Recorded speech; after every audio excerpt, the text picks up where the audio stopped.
मुझे मिल जाए। जीनत अमान वो अभिनेत्री है जिसने भारतीय हीरोइनों के रंग रूप को पूरी तरह से बदल कर रख दिया।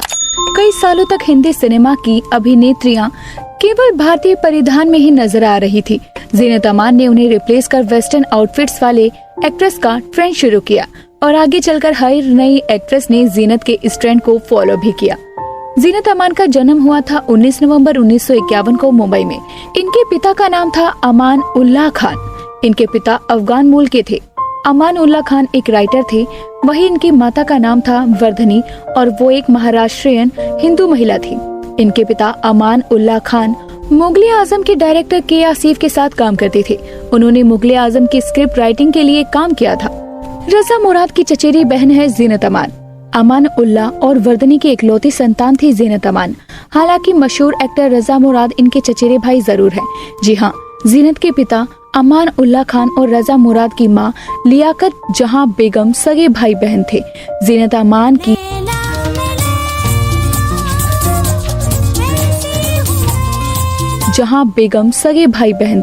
जीनत अमान की शुरुआती पढ़ाई लिखाई पंचगनी के एक बोर्डिंग स्कूल में हुई।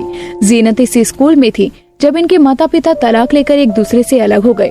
जीनत अपनी माँ के साथ रही। अमेरिका से की थी जीनत अमान ने पढ़ाई। जब ये मात्र 13 साल की थी तो इनके पिता अमान उल्लाह खान का निधन हो गया। इनकी मौत के बाद इनकी माँ ने एक जर्मन नागरिक से शादी कर ली और वो जर्मनी चले गई। जीनत अपने रिश्तेदारों के साथ मुंबई में ही रही और सेंट जेवियर्स कॉलेज से इन्होंने ग्रेजुएशन किया। इसी दौरान इन्होंने एक स्कॉलरशिप जीती और फिर ये सर्दर्न कैलिफोर्निया यूनिवर्सिटी पढ़ाई के लिए पहुंची। वहां से वापस लौटने के बाद ये फेमिना मैगजीन में जर्नलिस्ट के तौर पर काम करने लगी। मॉडलिंग में मिली जीनत अमान को सफलता। जीनत अमान काफी खूबसूरत थी। इनके दोस्त अक्सर इन्हें सलाह दिया करते थे कि तुम्हें मॉडलिंग करनी चाहिए। दोस्तों के काफी बार कहने पर आखिरकार जीनत अमान ने मॉडलिंग की तरफ कदम बढ़ाए और इन्हें मॉडलिंग में सफलता भी मिलने लगी। उस दौरान में जीनत अमान के पॉन्ड्स क्रीम का एक ऐड काफी चर्चाओं में रहा था और जीनत अमान ने बना दिया था रिकॉर्ड। इसी दौरान जीनत ने मिस इंडिया कॉन्टेस्ट में हिस्सा लिया और उस कॉन्टेस्ट में ये 3rd रनर अप रही।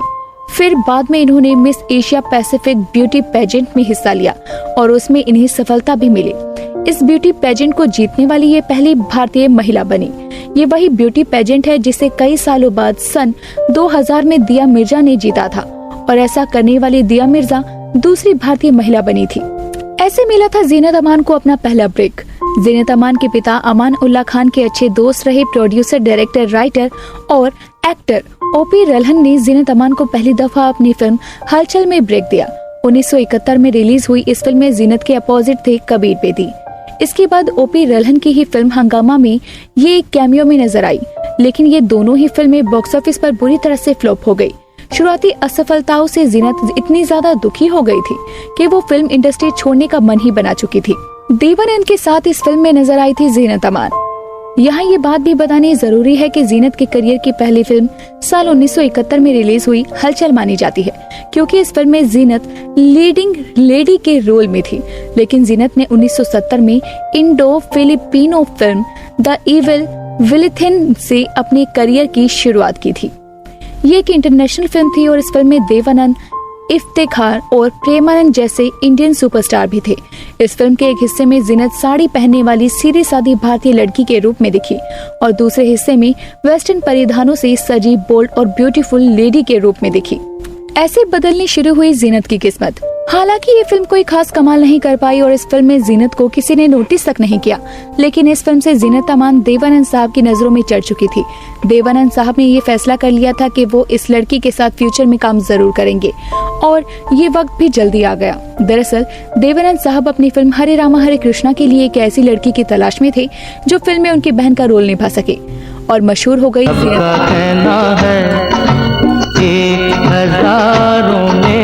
मेरी बहना है। उस वक्त की ज्यादातर अभिनेत्रियों ने देवानंद साहब की बहन बनने से साफ इनकार कर दिया था। ऐसे में देवानंद साहब ने ये रोल ऑफर किया जीनत अमान को। शुरू में तो जीनत ने भी इस रोल के लिए देवानंद साहब को हाँ कहने में हिचकिचाने की कोशिश की थी, लेकिन बाद में देवानंद साहब ने जीनत से कहा कि अगर ये फिल्म हिट हो गई तो तुम मशहूर हो जाओगी और तुम्हारा करियर बन जाएगा। तब जीनत अमान ने ये रोल स्वीकार कर लिया। फिल्म रिलीज हुई और मस्त मलिंग जसबीर जायसवाल उर्फ जैसी के रोल में जीनत अमान ने कमाल कर दिया। इस रोल के लिए जीनत को film fair best supporting actress के अवार्ड से भी नवाजा गया। ये भी एक किस्सा है। इसी फिल्म से एक और बड़ा किस्सा जुड़ा है। दरअसल जीनत अमान ने देव आनंद साहब की खास रिक्वेस्ट पर इस फिल्म में काम किया था, लेकिन उन्होंने पूरा इरादा बना लिया था कि इस फिल्म के बाद वो फिल्मों में काम ही नहीं करेंगी। फिल्म की शूटिंग पूरी होने के बाद जीनत अपनी माँ और अपनी सौतेले पिता के साथ जर्मनी जाने की तैयारी में जुट गई थी। जीनत वहीं पर सेटल होने वाली थी, लेकिन देव साहब को अपनी फिल्म पर पूरा भरोसा था। उन्होंने जीनत की माँ और उनके सौतेले पिता से रिक्वेस्ट की थी कि वो अपनी जर्मनी निकलने की प्लानिंग को तब तक के लिए पोस्टपोन कर दे जब तक कि फिल्म रिलीज नहीं हो जाती और इसका फीडबैक मिलना शुरू नहीं हो जाता। देवानंद साहब की बात जीनत अमान की मानी मान ली। मुमताज की चमक भी पड़ गई थी फीकी। फिल्म बॉक्स ऑफिस पर जबरदस्त कामयाब रही। जीनत के रोल को हर किसी ने पसंद किया। फिल्म इंडस्ट्री भी जीनत की एक्टिंग की फैन हो गई थी। फिल्म में उस दौर की एक और बड़ी अभिनेत्री मुमताज भी थी, लेकिन जीनत की चकाचौंध के सामने मुमताज की चमक फीकी पड़ चुकी थी। ये फिल्म पूरी तरह से जीनत अमान की फिल्म बनकर रह गई थी। हिंदी सिनेमा के इतिहास में ऐसा पहली दफा हो रहा था जब कोई अभिनेत्री अपनी पहले ही फिल्म से इतनी बड़ी सफलता हासिल कर रही हो। दर्शकों को बेहद पसंद आई थी जीनत अमान। जीनत ने हिंदी सिनेमा की इमेज को पूरी तरह से बदल कर रख दिया था। हरे रामा हरे कृष्णा के बाद जीनत ने कई और बड़ी हिट फिल्मों में काम किया, लेकिन जीनत पारंपरिक भारतीय परिधान पहनने वाली हीरोइनों से एकदम उल्टे वेस्टर्न आउटफिट्स और बिकनी पहनने वाली हीरोइनों के रूप में पर्दे पर आई। खास बात तो ये है कि दर्शकों को भी जीनत का ये अंदाज बेहद पसंद आ रहा था। अपनी 50 साल लंबे फिल्मी करियर में जीनत अमान ने कई जबरदस्त फिल्मों में काम किया। हर सुपरस्टार की हीरोइन बनने का इन्हें मौका मिला और जीनत अमान सालों तक फिल्म इंडस्ट्री की टॉप मोस्ट अभिनेत्री रही। अच्छी नहीं थी पर्सनल लाइफ। जीनत की फिल्मी करियर बड़ा ही शानदार चला, लेकिन उनकी निजी जिंदगी बड़ी उथल पुथल भरी रही। दरअसल जीनत अमान एक्टर प्रोड्यूसर संजय खान के साथ रिलेशन में थी। लोग अक्सर कहते थे कि जीनत और संजय खान ने शादी कर ली है, बल्कि संजय खान ने हमेशा से इस बात से इनकार किया। बकौल संजय उन्होंने जीनत से इश्क जरूर किया, लेकिन कभी शादी नहीं की। संजय पहले से शादीशुदा थे और उनके बच्चे थे। अपनी पत्नी के कड़े आपत्ति जताने पर संजय खान ने जब जीनत से दूरी बनानी शुरू की तो ये बात जीनत पर बड़ी नागवार गुजरी। संजय खान ने कर दी थी जीनत की पिटाई। उन्होंने संजय से शिकायत की तो संजय काफी एग्रेसिव हो गए। नौबत हाथापाई तक आ गई। कहा तो ये भी जाता है कि एक दफा एक होटल के कमरे में संजय खान ने जीनत अमान को बुरी तरह से पीटा था। उस वक्त संजय खान की पत्नी भी वहाँ मौजूद थी और वो संजय खान को जीनत को पीटने के लिए उकसा रही थी। संजय खान के साथ होने वाली हाथापाई से जीनत के एक आंख पर चोट भी लग गई थी। मजहर खान से की थी जीनत ने शादी। आखिरकार जीनत ने संजय खान का मुंह छोड़ा और तकरीबन 7 सालों तक अकेली रहने के बाद जीनत ने एक्टर मजहर खान से 1985 में शादी कर ली।